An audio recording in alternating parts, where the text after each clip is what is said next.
The Fresh Season 2024 trailer is here, and not only that, we also have a bit of a breakdown on Side Order. So today, I'm gonna cover both of these trailers and break them down. If you want to see more content from me, we got Side Order in a week. Be sure to subscribe so you catch it right when it drops. Let's get started. Let's get two obvious ones out of the way before we play the subline game.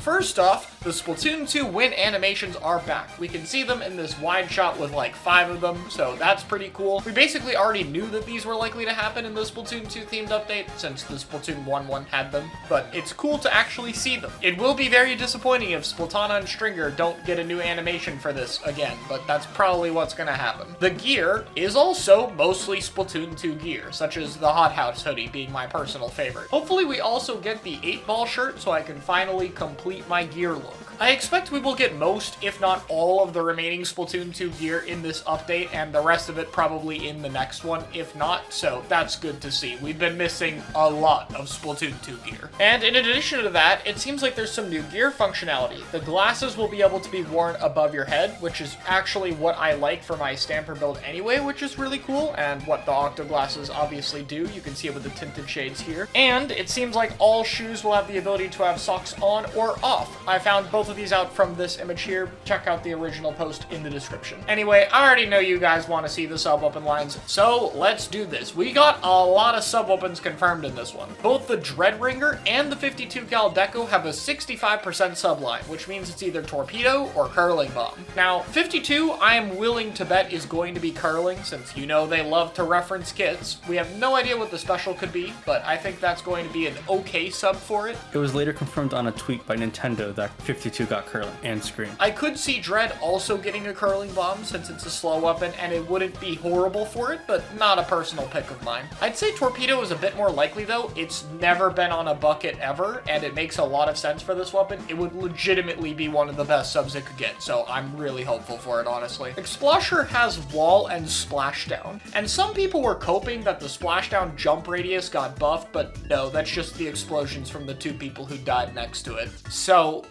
yeah, this kit is kind of dead on arrival unless if Splashdown gets, like, super buffed, which I don't think is gonna happen. Like, the special's not very good right now, and it doesn't really make sense on Expo because the Splashdown hits where you are, and this weapon is, like, in the backline. I could see it being a niche trade situation, but, I mean, come on, you guys know this weapon should get something better. Wall on it is actually kind of fine. It's nice against chargers, really. That's the main use case for it, but it's a pretty good use case. Could have been way more interesting if it had a special, but unfortunate. RIP Explo. 1 year and 6 months for that. Squiffer has a 55% sub, which is only one thing, Auto Bomb. I highly doubt it's subsafe or messing with it since it had Auto Bomb before and it worked quite well in Splatoon 2. This is probably another case of returning sub. I think Auto Bomb fits with it quite well though, so good pick as long as the special's good. Flingza is hard confirmed Suction Bomb. We can literally see it throw it and then use it to activate the fan and then flick afterward. Flingza is another very special dependent weapon since it paints so well, so really curious what we're going to see for it. I'm hoping it's a special that allows it to move forward a little bit though, personally. Obviously, some good special it could spam would be good, but it kind of already has that playstyle on the vanilla kit, so something a bit more active could be fun, especially since they buffed the horizontal flick last patch. Finally, is Leader. It has a beacon. Yeah, we can confirm it. This is not a teammate's beacon. You can see the subline, and the beacon has 2 dots on it, and then it breaks, which means it's a beacon weapon. Leader with beacon is like okay, probably a little bit better in this game since beacon is better in this game, but it really needs a good special. It's been stuck with Wavebreaker. Otherwise, mine is just much better. So far, that's 8 weapon kits, counting the 2 new ones we got. I'm willing to bet that's not all of them if we're trying to complete all the second kits by the next season, especially considering we didn't see the table turf cards, and there are 3 Splatlings without a second kit. So I'm willing to bet we're gonna see one of those on Twitter one day. Probably Edit, since all of the DLC kits have gotten their second kit within 6 months, except Pencil, which was 9. So that's what I think we're gonna see. I'd say at max, there could be 2 more weapons we didn't see in this trailer. I don't think we're gonna get any more than that. So what else is there to look at besides the sub-weapon lines? First off, where is the second stage? Yes, we have a Salmon Run stage. That's very cool. I think the Salmon Run stage looks very awesome. It looks pretty open, that's cool. But the returning multiplayer stage, we haven't seen it yet, which is a little bit suspicious. It could be something good. Everyone is hoping for Reef right now, but I'm a little bit worried that since there are 2 stage slots remaining in the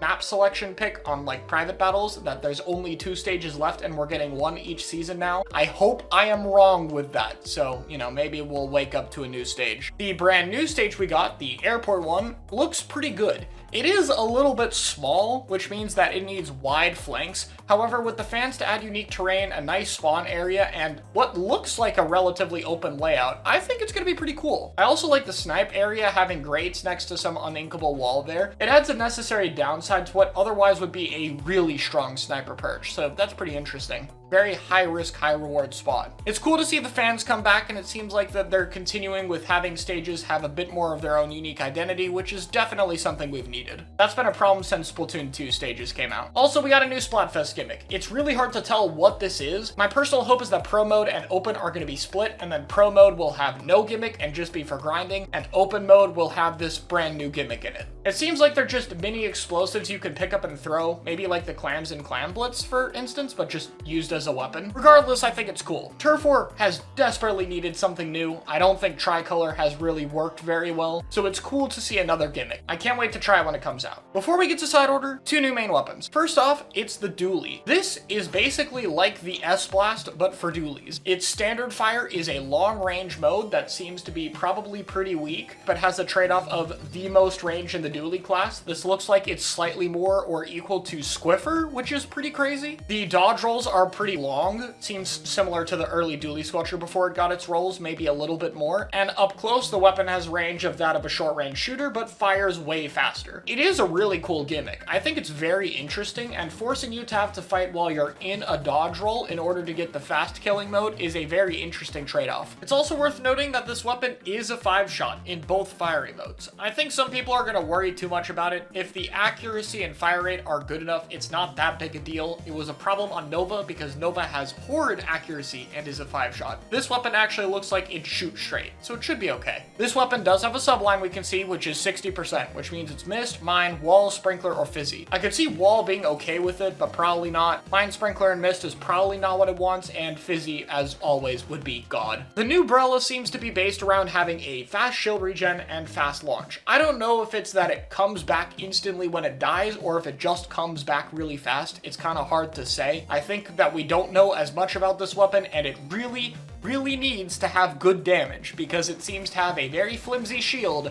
that it doesn't get to keep for a while. So this weapon better actually be able to do damage when it doesn't have it, or it's gonna be a problem. The sub-weapon also looks like it's dart, so yeah, that's not good. Next up is side order. Now, listen, I bet that there's gonna be some people getting review copies soon, and I know there's some more content on it, but I'm only gonna talk about the overview trailer, and I didn't really watch anything else. I wanna go into this as blind as I can, so I'm really trying not to learn too much about it.